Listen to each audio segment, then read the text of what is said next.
Sherwin Bryce-Pease, who's now on the line from the United States, and we're checking in on all the tensions and the tumult in the White House. Sherwin, thank you for being with us.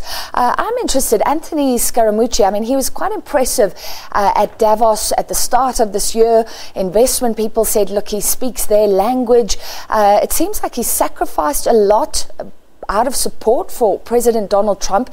Now he's been sacked unceremoniously. Do you think he will go quietly, the mooch?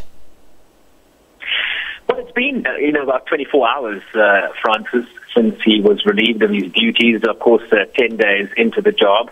And, he knows how to use Twitter. We've seen him in front of the camera and the press, and certainly feels very comfortable in that role.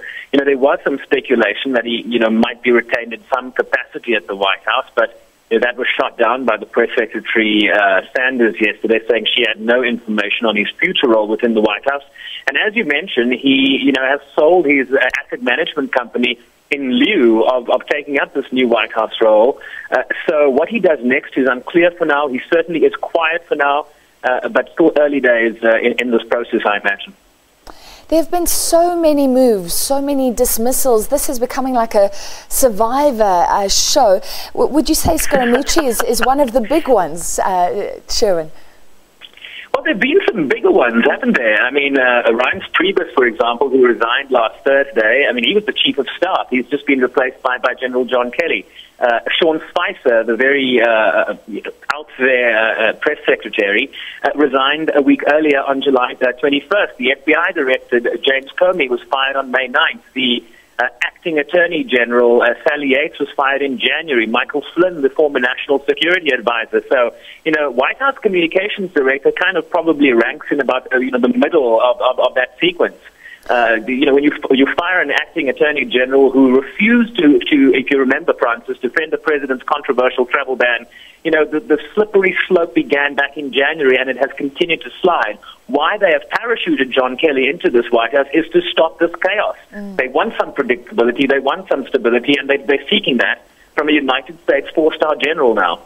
Can they get it, though? Because analysts are saying, if you've got one or two resignations or firings, okay, maybe there's a difference of opinion or things like that.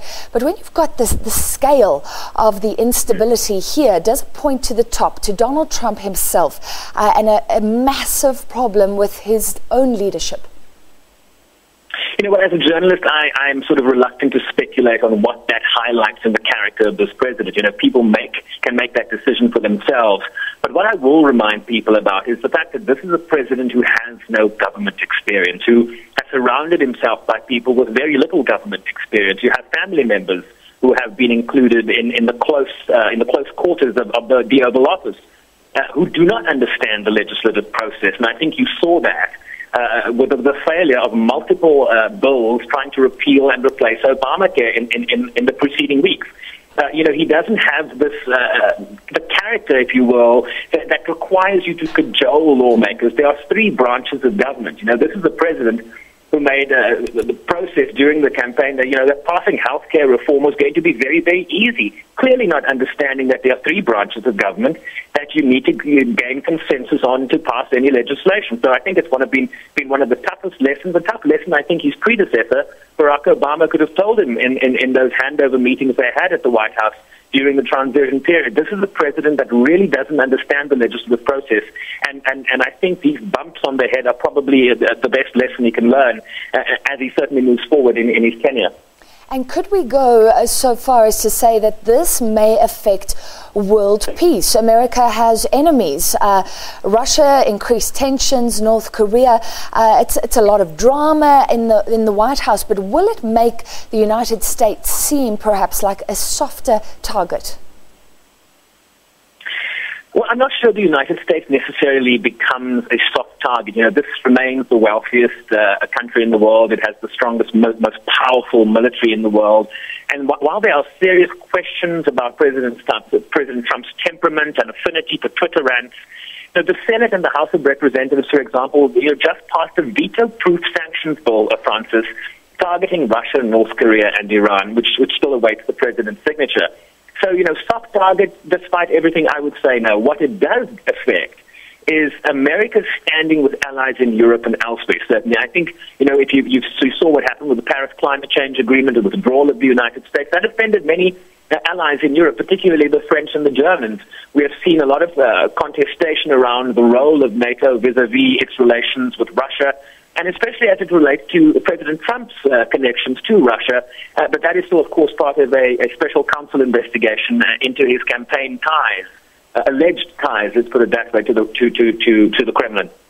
And they're moving to North Korea, one of the big challenges for the United States. And I think Donald Trump was hinting that China should really take a leading role. But this week, they've made their position clear. And you were there. Just tell us what China itself has been saying. Well, Francis was about as animated as I've ever seen Ambassador Liu Zhi, China's ambassador to the UN. And in many ways, a response to a statement from President Trump and his ambassador to the UN, Nikki Haley, over the weekend, where they both, expressed their disappointment, singling out China and its apparent inability to rein in North Korea. North Korea, of course, being their biggest trading partner and immediate neighbor. China's ambassador basically saying that the primary responsibility to de-escalate tensions lies with the two main parties to that conflict, and it's the United States and North Korea, not China, he said. He said China had for months now been pushing for greater dialogue, and what people don't talk about is all the resolutions that prohibit North Korea, Francis, from developing nuclear and ballistic weapons. Part of those resolutions also include that all stakeholders engage in dialogue, engage in negotiations, to return to six-party talks. And the Chinese, Beijing's point of view is that many Western countries, particularly the United States, have not engaged and created the atmosphere for dialogue to take root. So the USA is adamant that China has to use its leverage to exert economic pressure on the DPRK. China, for its part, is saying, we don't want a humanitarian crisis on our doorstep. They proposed that in return for the North, stopping their nuclear tests, that the United States and South Korea reciprocate by freezing their annual military exercises in the region, which have unsettled North Korea. Of course, the United States has refused. This is where we are at the moment. All right, very interesting indeed, and I'm sure we'll be checking in with you soon. Thank you very much, U.S. correspondent Sherwin Bryce-Pease. All right, we take a short break. We'll be back with more news after that.